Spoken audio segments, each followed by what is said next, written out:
వాళ్ళ capital city పేరు క్వెట్టా. ఆ క్వెట్టా కాన్వాయ్ అంటారు. క్వెట్టా దగ్గర ఒక కాన్వాయ్ పాకిస్తాన్ మిలిటరీ కాన్వాయ్ ఎళ్తుంటే వీళ్ళు అటాక్ చేశారు. అంటే వీళ్ళ మెథడ్స్ ఏందంటే ఒకటి సూసైడ్ బాంబింగ్స్.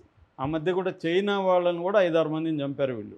చైనా హ్మ్. ఉండడం ఇష్టం లేదు వీళ్ళకి అక్కడ. అవును. సో, ఒక ఆవిడ సూసైడ్ యేసుకొని ఇదేసుకొని బెల్ట్ యేసుకొని ఎళ్లి పీల్చుకునింది తన్ను తాను. అలాగా కూడా చేస్తున్నారు. రెండోది సడన్ అటాక్స్ చేస్తారు. మూడోది ఐఈడీ పెడతారు. ఐఈడీ అంటే ఇంప్రొవైజ్డ్ ఎక్స్‌ప్లోజివ్ డివైస్ అంటారనమాట. అంటే మందు పాత్ర లాంటివి. ఈ మందు పాత్ర 2 రకాలు ఉంటది. భూమిలో పెట్టడం, ఆహ్, సైడ్‌లలో పెట్టడం. చెట్లకు గానీ, వాల్స్ ఏమన్నా ఉంటే రాళ్ళలో మధ్యలో పెట్టడం. మన చంద్రబాబుని 2003లో చేశారు కదా! దాన్ని క్లేమోర్ మైన్ అంటారు. హ్మ్. క్లేమోర్ మైన్ అంటే సైడ్‌లో పెడతారు. ఇంతంత పైపులో ఈ డెటనేటర్లు కూరి వాటికి వైర్ ఇచ్చేసి అది కప్పేస్తారు దానికేదన్నా. హ్మ్. కనబడదది. అక్కడ ఫైర్ చేస్తే ఇది ఇక్కడ నుంచి ఫైర్ అవుతుంది. ఆ బ్లాస్ట్ పైపులో అయితది. నుంచి బ్లాస్ట్ అవుతుంది. దీన్ని క్లేమోర్ మైన్ అంటారు. హ్మ్. సో, ఈ మెథడ్స్‌లంతా వీళ్ళు అటాక్ చేస్తున్నారిప్పుడు. వీళ్ళకి ఆయుధాలు బాగా పెద్ద పెద్ద ఆయుధాలు పెరిగినాయి. డ్రోన్స్ వచ్చాయి. వీళ్ళది ఇంకో మెథడ్ ఏందంటే ఏ అటాక్‌ని కూడా పాకిస్తాన్ ఏందంటే అబద్ధాలు చెప్తుంది. వాళ్ళు అటాక్ చేయలేదు, ఏం లేదు, వాళ్ళే చనిపోయినారు ఇవన్నీ చెప్తా ఉంది. అందుకని వీళ్ళేం చేస్తున్నారు బిఎల్ఏ వాళ్ళు డ్రోన్స్ పెట్టేశారు. అటాక్ చేసే ముందు డ్రోన్స్ రెడీగా ఉంటాయి. అవి షూట్ చేస్తాయి ఫుటేజ్‌ని. షూట్ చేసి పంపిస్తాయి. ప్రపంచవ్యాప్తంగా అది వైరల్ అవుతుంది. మంచి అవును. ఎడిటింగ్ అవన్నీ కూడా బా చేస్తున్నారు. అవునవును. సోఫిస్టికేటెడ్‌గా. ఇప్పుడు ట్రైను ఎప్పుడైతే యాహ్! Hijack yeah! చేస్తారో దాని తర్వాత అటాక్ చేస్తున్న అటాక్ చేస్తున్నారు. విజువల్స్ అన్నీ కూడా విజువల్స్ రిలీజ్ బాగా చేస్తున్నారు. వస్తున్నాయి. మనోళ్ళు కూడా చాలామంది ఫ్యాన్స్ ఉన్నారు.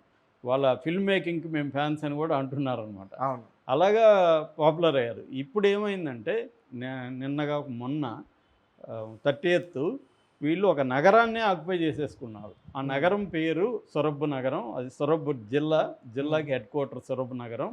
ఈ సొరబ్ నగరం అనేది ఈ ప్రావిన్స్ క్వెట్టాకి 150 కిలోమీటర్ల దూరంలో ఉంటది. సొరబ్ నగరం గుండా 2 అతిపెద్ద నేషనల్ హైవేస్ ఎళ్తాయి. Quetta Karachi national highway, Sorab Gidar national highway. So, వీళ్ళు అది ఇంపార్టెంట్ నగరం అనమాట. దాంట్లో 45,000 మంది పాపులేషన్ ఉంటారు.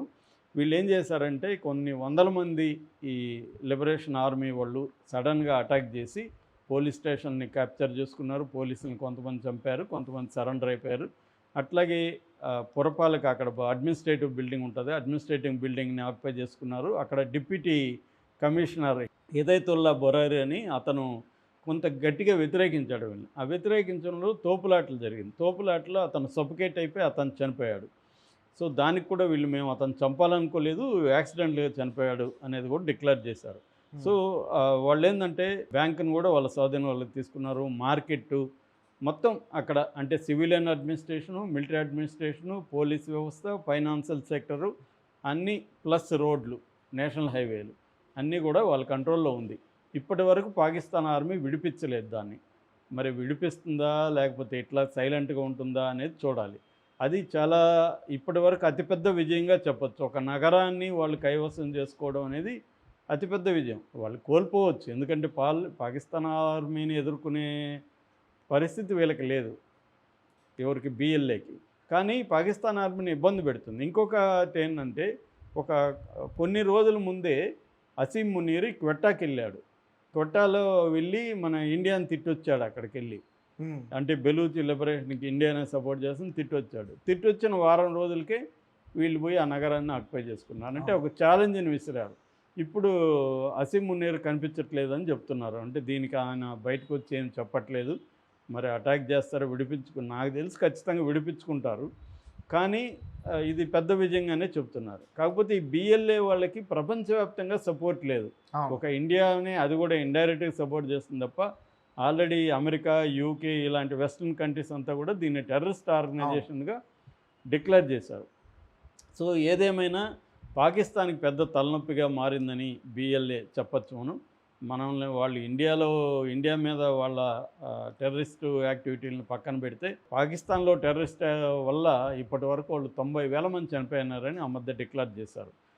వాళ్ళ దాదాపు 1400 దాడులు జరిగాయి పాకిస్తాన్‌లో టెర్రరిస్ట్ దాడులు. హ్మ్. సో, వాళ్ళు ఇండియాని పక్కన పెట్టి వాళ్ళ ఇల్లుని చక్కబెట్టుకోవడం అవసరం అనేది ఇప్పుడు అందరికి అర్థమవుతుంది.